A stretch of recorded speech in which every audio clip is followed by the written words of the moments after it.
This is a must-watch story of the royals. Stay tuned for an in-depth look at the dynamics shaping the sisters' quiet retreat from their father's shadow. Subscribe, like, share, and drop your thoughts in the comments. Your voice matters in this royal conversation. Princess Eugenie and Princess Beatrice have long been known for their enduring loyalty to their parents despite the storms that have surrounded the Duke and Duchess of York over the decades, but shocking new allegations have reportedly driven a quiet yet undeniable wedge between the sisters and their father. The claims are explosive, alleging that Prince Andrew was involved with more than a dozen women during his marriage to Sarah Ferguson, behavior that, if true, paints a very different picture from the image the York family has carefully tried to maintain in the public eye. Sources close to the family suggest that these revelations have left the sisters reeling, forcing them to reevaluate the closeness they once shared with their father and the role they wish to play in defending his reputation, especially at a time when the Duke is already facing intense public scrutiny over other controversies. The notion that their childhood home life may have been clouded by infidelity has stirred painful memories and questions, leading to a natural yet heartbreaking emotional retreat, as the sisters strive to protect their own young families from the glare of yet another royal scandal. This is not the first time Princess Eugenie and Princess Beatrice have had to navigate the turbulent waters of public perception concerning their father, but the sheer scale of the alleged betrayals has created a uniquely heavy emotional burden, made worse by the fact that they involve their mother, a woman both daughters have publicly praised and supported through every stage of her often difficult public life. Observers note that the York sisters have been increasingly absent from joint appearances with Prince Andrew, with their social media presence reflecting a more private, almost guarded approach to sharing moments with him. Instead, their public engagements have leaned heavily towards their own charity work, royal duties, and personal milestones, subtly but noticeably steering the narrative away from their father's troubles. Friends of the family suggest that this strategy is both protective and deliberate, as they seek to safeguard their public image in a time when the monarchy itself is under heightened global scrutiny, with every move of its members dissected and discussed across traditional media and social platforms alike. What makes this situation even more complex is the deep affection the sisters have for both parents. Sarah Ferguson, despite her own past scandals, has rebuilt a public profile grounded in charitable causes, children's literature, and warm grandmotherly charm.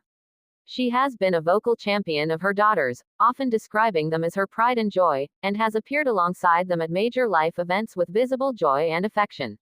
For Eugenie and Beatrice, the idea that their father could have so deeply betrayed their mother is not just a matter of public disgrace, it is an intimate family wound. Yet, royal life does not allow for private healing without the noise of public opinion, meaning every decision, every appearance, and every silence can and will be interpreted as a statement. Inside sources suggest that the sisters have been in close contact with their mother as she processes these renewed allegations, and that Sarah herself has advised them to prioritize their own peace and family stability above any pressure to speak out in defense of their father. Adding to the complexity, Prince Andrew's public reputation remains deeply damaged by his past associations and legal troubles, most notably the scandal surrounding his friendship with Jeffrey Epstein, which forced him to step back from royal duties entirely. This context makes the fresh allegations even more explosive, because they feed into an already well-established narrative of questionable judgment and personal conduct.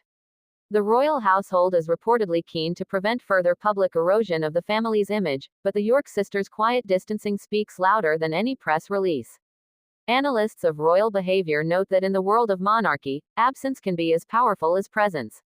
When daughters do not accompany their father to events where they might once have appeared together, when family photographs omit his figure, when speeches and interviews focus exclusively on other family members, it signals a shift that is subtle but unmistakable to those paying attention.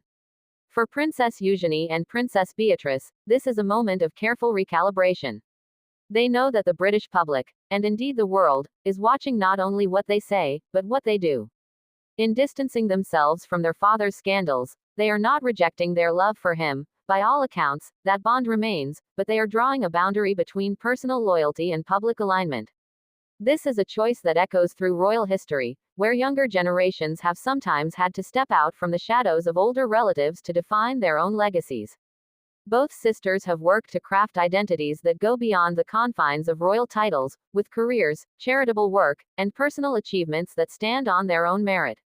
Yet, They cannot entirely separate from the institution into which they were born, nor from the family dynamics that shape their lives behind palace walls.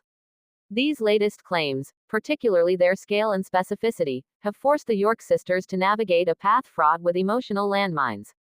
Friends say they are leaning heavily on each other, with sisterly closeness serving as both comfort and strategy. Their appearances together have projected unity and mutual support, even as they avoid situations that could draw them into the swirl of controversy surrounding Prince Andrew. They understand better than most that public perception can shift in a heartbeat, and they appear determined not to let their reputations be defined by their father's alleged misdeeds. Behind the scenes, conversations with trusted advisors and family friends are reportedly focused on how best to manage the long-term implications of the allegations, ensuring that when the storm passes, their public standing remains intact. In the ever-scrutinized world of royalty, survival often depends not on what is said in the heat of the moment, but on what is carefully not said, and on the strategic choices that subtly rewrite the family narrative over time. Yet for all the strategy, at the heart of this story lies something much more human, the pain of daughters grappling with the possibility that their father may have hurt their mother in ways that go beyond public embarrassment. The royal titles, the public appearances, the endless photographs cannot shield them from the private ache of betrayal, nor from the awkward reality of family gatherings where unspoken tensions linger in the air.